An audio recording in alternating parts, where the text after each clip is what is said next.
que les gens parviennent à la statue de Christ. C'est par nous que Dieu va faire ce travail. Par la prédication. Voyez, je disais à un frère, des frères, pourquoi crier? L'église est là. Et de là voir le Saint-Esprit. Ces gens ne sont pas des incrédules. Ils ont cru la parole de Dieu. Dans la Bible dit, Dieu donne le Saint-Esprit à ceux qui obéissent. Ce peuple a obéi. Dieu dit, j'envoie un prophète. Ils acceptent. Sortez de dénomination. Ils ont obéi. Puis vous les baptiser. Au nom de Jésus-Christ. Ils ont obéi. La Sainte Seine. Ils font le lavage de pieds. Ils ont obéi. Ils obéissent à tout. Mais qu'est-ce que vous cherchez encore? Priez pour eux. Priez pour eux. Frère, aidez le peuple, il n'y a plus de temps. Si tu trouves que les gens ne sont pas, si vous trouvez que les gens n'ont pas le Saint-Esprit, au lieu de crier pour eux, mais priez pour eux. Pierre, Paul arrive à Éphèse. Il trouve les gens qui n'avaient pas le Saint-Esprit. Il a posé la question. Avez-vous reçu le Saint-Esprit? Dit non. Quel baptême avez-vous reçu? Parce que ça va ensemble. Le baptême des gens. Il les a baptisés. Et ils ont reçu le Saint-Esprit après. À Samarie. Philippe a prêché là-bas. Mais ça n'était pas descendu. Mais ils étaient repentis. Ils étaient baptisés. Mais ça n'était pas descendu. Pierre et Jean sont descendus. Ils ont prié pour eux. Ils sont descendus. Priez. Ils sont des croyants, aidez-les. Afin que nous soyons plus des enfants flottants. Et apporter partout de doctrine. Un ministre a une position. Si toi-même es ministre, tu n'as pas de doctrine. Tu n'as pas de ministère. Tu dois avoir une position. Mais si toi-même tu es flottant, comment tu vas aider les autres? Toi tu es un don. Tu es un don pour aider. Et il a donné 5 ministères pour l'édification. Et frère Branham, dans la prédication, avec plus jugement, il dit sont les hommes spéciaux. Ce sont des dons. Frère, quand Dieu t'appelle au ministère, Dieu lui-même te donnera les capacités pour accomplir ton ministère. Si tu es prophète, tu ne chercheras pas les visions. Tu ne chercheras pas les songes. Les songes vont t'accompagner. Ça vient de Dieu. Celui qui a fait de toi un prophète te donnera lui les visions et les songes. Tu peux commencer à prier, Seigneur, Seigneur, donne-moi les songes, je suis prophète. Non. Si tu es docteur, il te rendra capable de comprendre les Écritures.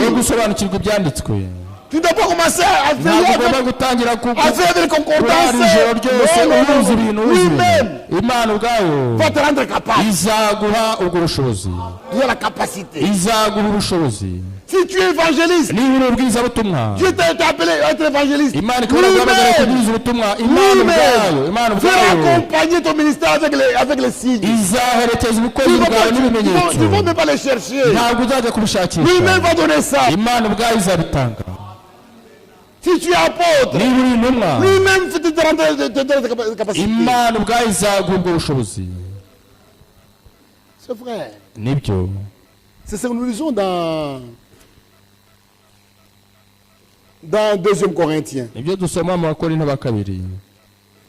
2 Corinthiens.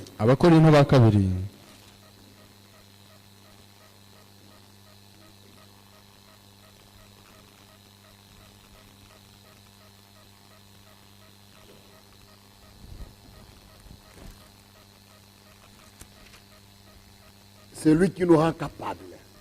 2 Corinthiens 3.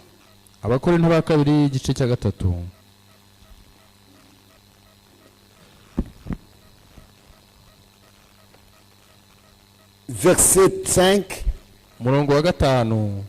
au verset 6.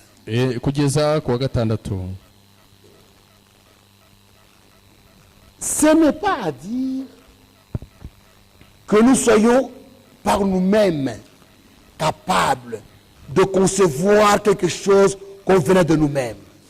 Notre capacité, au contraire, vient de Dieu.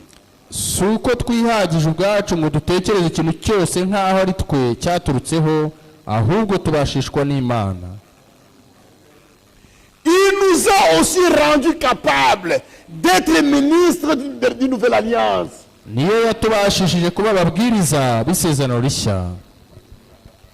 Il nous a rendus capables d'être ministres.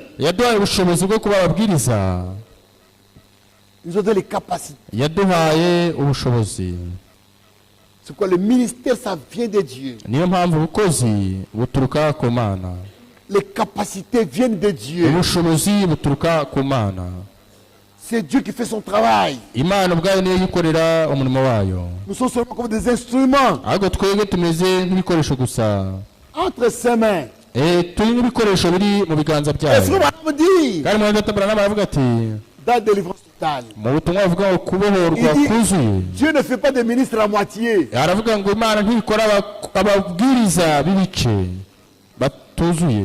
Quand il appelle les ministres, c'est full.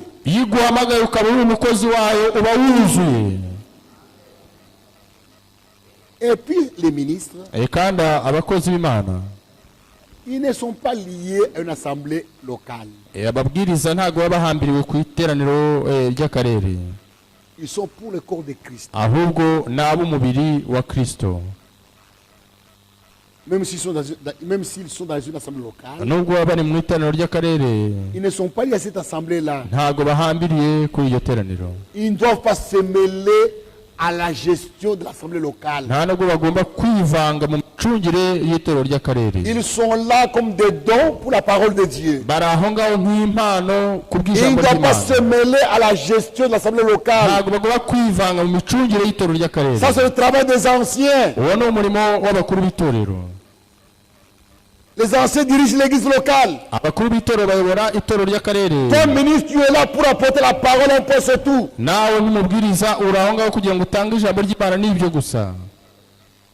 Mais aujourd'hui, vous voyez les ministres dans l'assemblée locale veulent se mêler à la gestion de l'église locale. Et cela crée la confusion. Et ce n'est pas juste. Nous sommes appelés ministres de la parole.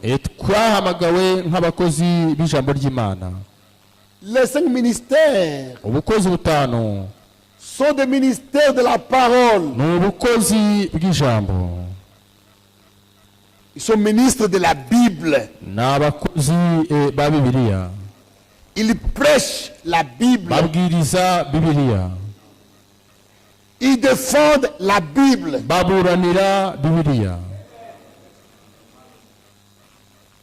Oui. Ils n'ont pas de doctrine personnelle.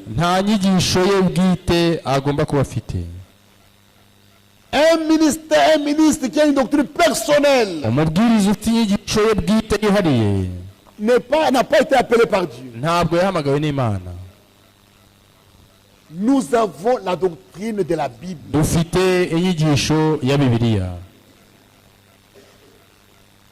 Nous avons la doctrine des 12 apôtres.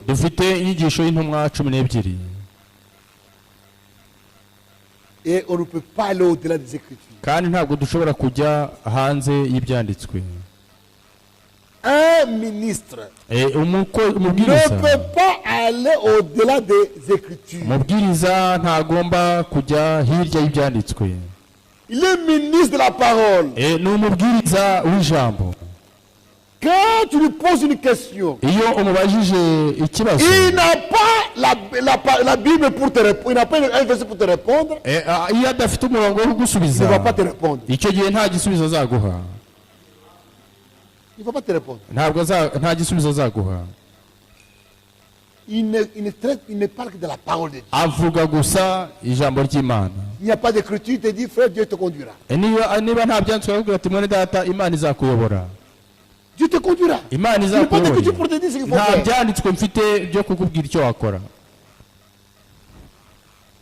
Dans Jean 3.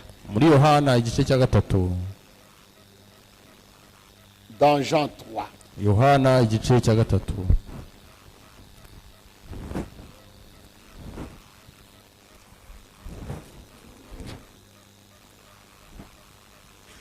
Vous permettez que je puisse sortir un peu? Merci.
Nous disions qu'un ministre établi par Dieu n'a pas de doctrine personnelle. Il prêche la parole de Dieu. Il prêche ce qui est écrit. Dans Jean 3,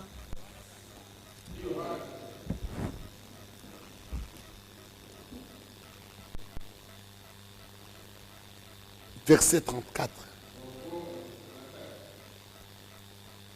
C'est lui que Dieu a envoyé dit les paroles de Dieu.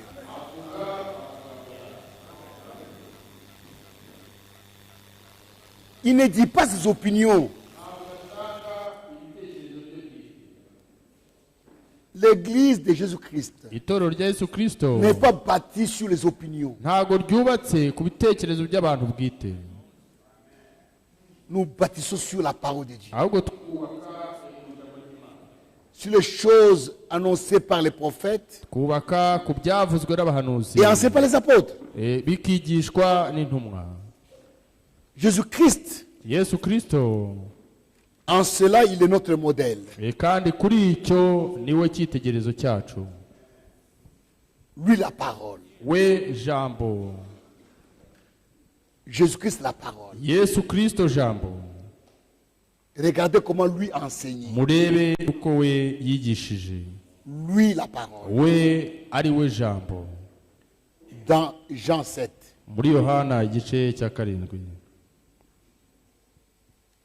Verset 14. Murongo wa 14. Verset 18. Kugeza ku wa 18. Vers le milieu de la fête, iminsi mikuru igeze hagati, Jésus monta au temple et il enseignait. Yesu azamuka ajya mu rusengero arigisha. Les Juifs s'étonnaient disant, Abayuda baratangara bati, comment connaît-il les Écritures, lui qui n'a point étudié? uyu yakuye hehe kumenya ibyanditswe gutya kandi atarigishijwe? Quand Jésus a enseigné, igihe Yesu yigishaga, ce qui était étonnant, icyari gitangaje cyarimo, c'était écriture sur écriture. yigishaga ibyanditswe ku byanditswe, ibyanditswe ku bindi byanditswe. Il dit une chose, akavuga ikintu, lisons. yavuga ikintu ati Il dit une dusome, chose, yavuga ikindi kintu, lisons. ati dusome, Il dit une chose, akavuga ikintu, lisons. dusome. Bati, Mais il n'a pas étudié. ariko se ko atigishijwe? Comment il connaît les Écritures comme ça? Gute azi ibyanditswe gutya? Parce que son enseignement, sa prédication était entièrement biblique. Imyigishirize ye no kubwiriza kwe byari bihuje na Bibiliya. Jésus leur répondit, Yesu arabasubiza ati, ma doctrine n'est pas de moi, ibyo nigisha si ibyanjye, mais de celui qui m'a envoyé. ahubwo ni iby'iyantumye. Celui que Dieu envoie Uw'Imana itumye dit les paroles de Dieu. avuga amagambo y'Imana. Ce n'est pas ma doctrine. Ntabwo ari inyigisho yanjye bwite. Si c'était ma doctrine, yaza kuba ari inyigisho il yanjye, y aurait, moi je vois que, moi je pense que, moi je vois que. Mais comme c'est Dieu qui m'a envoyé, kuko ari Imana yantumye, je vous dis ce que Dieu a dit. ndababwira iby'Imana yavuze. Voilà comment lui-même la parole. Murebe uburyo bwe ari ijambo. Il a enseigné la parole par les Écritures. Yigishaga ijambo akoresheje ibyanditswe. Frère, Bene data, enseignons ce message par les Écritures. twigisha ubutumwa dukoresheje ibyanditswe.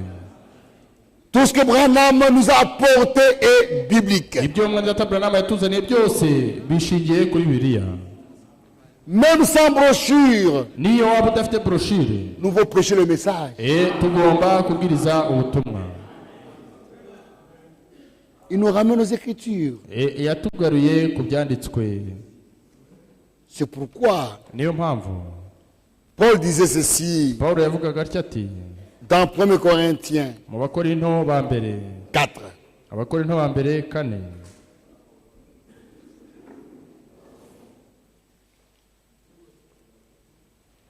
1 Corinthiens 4. Abakorinto ba mbere igice cya 4.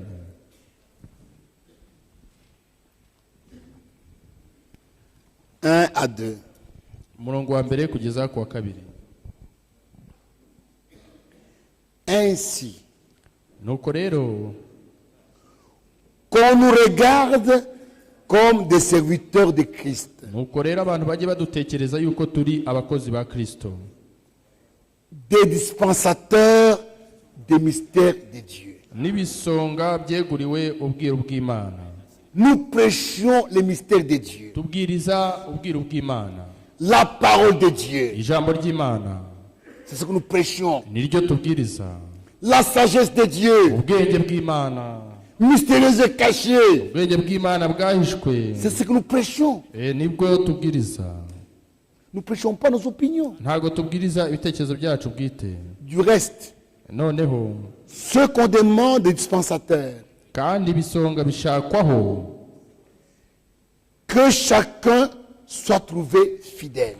kandi ibisonga bishakwaho ko biba abanyamurava. Que chacun soit trouvé fidèle. Buri wese azasangwe Fidèle à quoi? ari umukiranutsi kuki? Fidèle à Dieu et à sa parole. Ari wo kwizerwa ku Mana no ku Pas ijambo fidèle à Branham. atari ukuba umwizerwa kuri Branham, Fidèle à la parole. ahubwo umwizerwa ku ijambo. C'est lui qui a appelé Branham. Wahamagaye Branham, Celui qui a appelé Franck. wahamagaye Celui qui Frank, t'a aussi appelé. ni nawe waguhamagaye nawe. Tu rendras compte devant le Seigneur. kandi uzabazwa imbere y'umwami. Tu ne rendras pas compte devant Branham ou devant ses frères. Tu rendras compte devant le Seigneur qui t'a établi. umwami wagushyizeho niwe uzakubaza. Tu ne diras pas non, Branham, j'ai fait ça parce que j'ai dit ce que Branham a dit. ntabwo uzavuga ngo ndavuze nakoze ibi ngibi kubera ko Branham yabivuze. Tu seras jugé. uzacirwa urubanza. Tu rendras compte devant le Seigneur. uzasubiza imbere y'umwami. Tu dois être fidèle à Dieu et à sa parole. ugomba kuba uwiringirwa ku Mana no ku ijambo ryayo. Verset 6. umurongo wa 6. C'est à cause de vous, frères, que je veux de ces choses une application à ma personne, à celle d'Apollo. nuko bene data ibyo mbyigeranijeho jyewe Afin que vous appreniez à nos personnes à ne pas aller au-delà de ce qui est écrit. mbyigeranijeho na Polo ku bwanyu nk'ubacira umugani. Paul s'adresse au ministre. kuri twe bigishe Elle kudatekereza dit, moi et Apollo, nous nous présentons comme des exemples. yigisha abakozi arababwira ati Que vous appreniez nk'icyitegererezo que vous appreniez à partir de nous, mutwigireho. de l'apprendre. mugomba Regardez comment je prêche, comment Paul prêche. uburyo Pawulo abwiriza. Regardez comment nous prêchons. Et apprenez à ne pas aller au-delà de ce qui est écrit. kandi namwe mwige kutajya hanze y'ibyanditswe. Tout ministre buri mukozi wese doit prendre à cœur cette exhortation. agomba gufata izi mpuguro ku mutima. Il ne doit pas aller au-delà de ce qui est écrit. ntabwo agomba kujya hanze y'ibyanditswe. Et dans Timothée, muri Timoteyo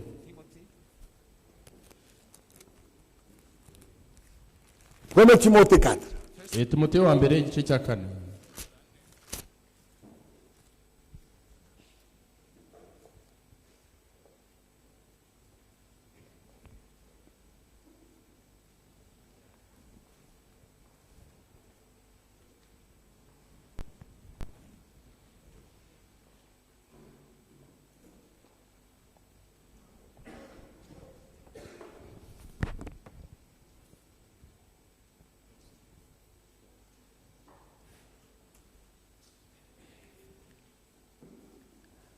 en exposant ces choses iyo turi kuvuga ibintu nk'ibi aux frères, 1 Timothée 4, commençons au verset 6 jusqu'à 16. umurongo wa 6 kugeza ku wa 16. En exposant ces choses aux frères, tu seras un bon ministre de Jésus-Christ. niwibutsa bene data ibyo uzaba ubaye umugabura mwiza w'ibya Kristo Yesu. Nourri des paroles de la foi utunzwe n'amagambo yo kwizera et de la bonne doctrine que tu as suivie. n'inyigisho nziza wakurikije. Repousse les contes profanes et absurdes. Repousse les contes profanes ariko imigani itari et absurdes. n'iy'abakecuru ntukayemere. Verset 11. umurongo wa 11. Déclare ces choses ujye utegeka ibyo et enseigne-les. kandi ubyigishe. Que personne ne méprise ta jeunesse. ntihakagire uhinyura ubusore bwawe. Sois un modèle ahubwo ube icyitegererezo cy'abizera. pour les fidèles cy'abizera en parole, ku byo uvuga en conduite, no ku ngeso zawe en charité, no ku rukundo en foi, no ku kwizera en pureté. no ku mutima uboneye. Par le ministre, yabwiraga abakozi ababwiriza. tu pèches la parole, c'est vrai, ubwiriza ijambo ni mais sois un modèle ariko ube n'icyitegererezo. pour les fidèles ube icyitegererezo cy'abizera en parole, mu magambo, en conduite, mu myitwarire, en charité, mu rukundo, en foi mu kwizera et en pureté. ndetse no ku mutima uboneye. Une vie pure. ubuzima rwose butunganye. Mais si tu es mêlé ariko niba de problèmes d'escroquerie, niba problème d'argent, problème de femmes, problème de dettes avec les brebis. by'imyenda y'intama. Non. oya. Jusqu'à ce que je vienne. kugeza aho nzazira. Applique-toi à la lecture, ujye ugira umwete wo gusoma, à l'exhortation no guhugura, et à l'enseignement. no kwigisha. Il faut lire. bisaba gusoma. ce message. ubutumwa Nous avons reçu un message. twakira ubutumwa Mais lisez-le. ariko rero mu busome Quand tu vas prêcher le message, tu ne le lis pas. ni gute wabwiriza ubutumwa udasoma? Nous devons lire le message. tugomba gusoma ubutumwa, Nous devons lire la Bible. tugomba gusoma Pour savoir ce que nous disons. kugira ngo tumenye icyo tuvuga. Ne néglige pas le don qui est en toi. ntukirengagize impano ikurimo. Verset 15. umurongo wa 15. Occupe-toi de ces choses. ibyo Donne-toi tout entier à elle. ujye ubizirikana Afin que tes kandi progrès soient évidents pour tous. ibyo ujye ubizirikana kandi abe ari byo uhugukira kugira ngo kujya mbere kwawe kugaragarire bose. Veille sur toi-même, sur ton enseignement. wirinde ku bwawe no ku nyigisho wigisha. Persévère dans ces choses. uzikomeze Car en agissant ainsi, kuko nugira utyo tu te sauveras toi-même et tu sauveras ceux qui t'écoutent. uzikizanya n'abakumva. Dans 2 Timothée. timoteyo wa kabiri. 2 Timothée. timoteyo wa kabiri.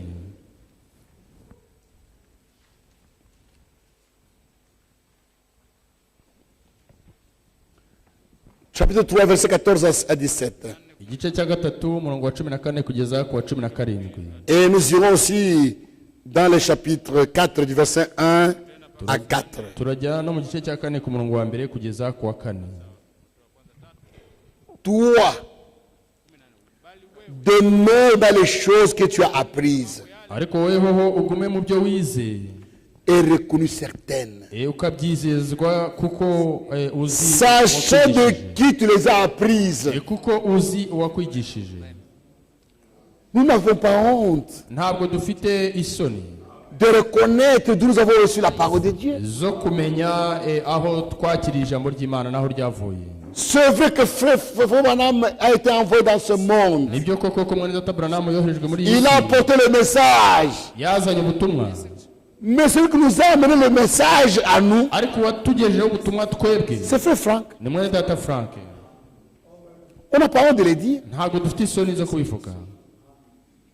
Celui qui a écrit des brochures qui nous a envoyés, c'est frère Franck. uwanditse amabroshire akayatwoherereza ni mwene data Il venait avec Frank. frère Baguelier pour nous expliquer. akazana mwene data Bariliye kubidusobanurira. Nous n'avons pas honte de ça. ntabwo dufite isoni z'ibyo. Ce sont des hommes sûrs. ni abantu rwose bo kwizera. Et Paul dit à Timothée, Pawulo abwira timoteyo ati sachant de qui tu les as apprises. kandi kuko uzi uwakwigishije. Nous n'avons pas reçu cela des aventuriers. ntabwo Mais des hommes sûrs. Avec des ministères confirmés. bafite ubukozi bwamirijwe. Dès ton enfance, kandi uzi yuko uhereye mu buto bwawe tu connais les saintes lettres wamenyaga ibyanditswe byera qui peuvent te rendre sage à salut bibasha kukumenyesha ubwenge par la foi en Jésus-Christ. bwo kukuzanira agakiza gaheshwa no kwizera Kristo Yesu. Jésus-Christ, Yesu Kristo c'est lui la clé des Écritures. niwe rufunguzo rw'ibyanditswe. Sans Christ, la Bible est fermée. udafite Kristo kuri wowe Bibiliya ibifunze. Les Juifs ont la Bible aujourd'hui encore en main. abayuda Ils lisent, ne comprennent rien. barayisoma ariko ntacyo bakuramo. Mais quand quelqu'un se confie à Christ, ariko iyo umaze guhindukira le vol est ôté. urusiga Il peut comprendre maintenant la parole de Dieu. ukabasha gusobanukirwa ibyanditswe noneho. Et Jésus leur disait, ils disaient aux Juifs, Yesu yajyaga abwira abayuda vous sondez les Écritures, aragira ati mugenzura mu pensez byanditswe trouver en elles la vie. muyibwira ko Et vous ne voulez pas venir à moi. noneho mukanga kuza kuri jye. Celui qui peut t'aider, niba ushobora kugufasha niwe. les 7 lettres inzandiko qui zera peuvent te rendre à salut zishobora kukumenyesha par la foi en Jésus-Christ. kubwo n'agakiza kubwo kubwa Kristo. Toute écriture ibyanditswe byera byose est inspirée de Dieu byahumetswe n'Imana et utile kandi bigira umumaro pour enseigner, wo kwigisha umuntu pour convaincre, no kumwemeza ibyaha bye pour corriger, no kumutunganya pour instruire. no kumuhanira gukiranuka. La Bible, elle est suffisante. Bibiliya irahagije. Si tu veux enseigner, niba ushaka kwigisha prends la Bible. fata Bibiliya. Tu veux convaincre, niba ushaka kwemeza prends la Bible. fata Bibiliya. Tu veux niba corriger, ushaka gukosora prends la Bible. fata Tu veux Bibiliya. instruire, niba ushaka tu veux enseigner, prends la Bible. fata Bibiliya. Conformément à dit que c'est ça notre manuel. L'outil de travail. Tu veux enseigner une chose dans l'église? Même si tu as des brochures à lire, prends la Bible. Que tout soit appuyé par les Écritures. Je t'en conjure. Je t'en conjure devant Dieu et devant Jésus-Christ. 4. Oui. Ndagutongerera mu maso y'Imana no mu ya Kristo Yesu. Tu dois juger les vrais morts et au nom de son apparition de son royaume. Uzacira witeka abazima n'abapfuye ubwo azaboneka aje kwima ingoma ye. Prêche la parole. Ubwirize abantu ijambo ry'Imana. En d'autres mots, prêche la Bible. Yandi magambo ubwirize Bibiliya. En toute occasion, favorable ou non. Ugira umwete mu gihe kigukwiriye no mu kitagukwiriye. Reprends. Uhane. Censure. Uteshe. Exhorte. Uhugure. Avec douceur. Ufite kwihangana kose. Et en instruisant. Ndetse no kwigisha. C'est ainsi que vous travaillez pour le Seigneur. Ne pas aller au-delà des Écritures. Nous devons rester limités à la parole de Dieu. Et pour terminer, on lit,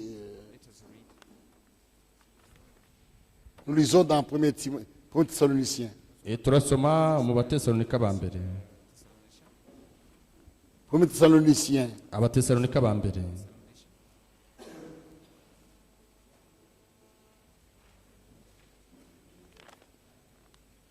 Chapitre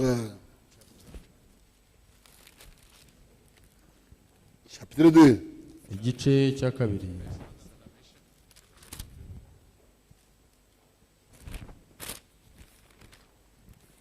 Frère Branham nous a mis en garde. Nous a mis en garde. 3 choses font tomber les gens dans les ministères. L'argent, les femmes et la popularité. Ne cherchez pas à être autre chose que Dieu a fait de vous.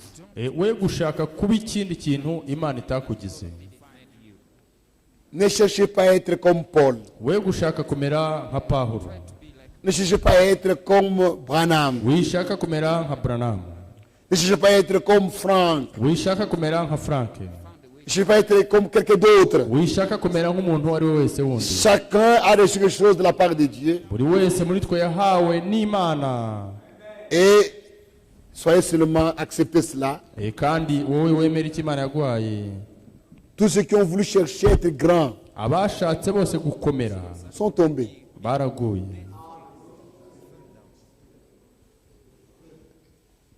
Mais cherchez à avoir aussi la colonne de feu comme Branham. Pourquoi? Branham ne cherchait pas la colonne de feu. C'est Dieu qui est venu lui-même pour confirmer. Lui. Ne cherchez pas les visions. Ne cherchez pas les guérisons. Ne cherchez pas les songes. Si Dieu veut utiliser pour les guérisons, il le fera.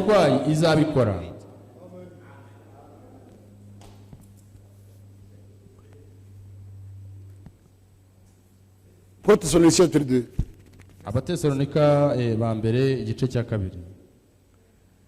Car notre prédication ne repose ni sur l'erreur, ni sur des motifs impurs, ni sur la fraude.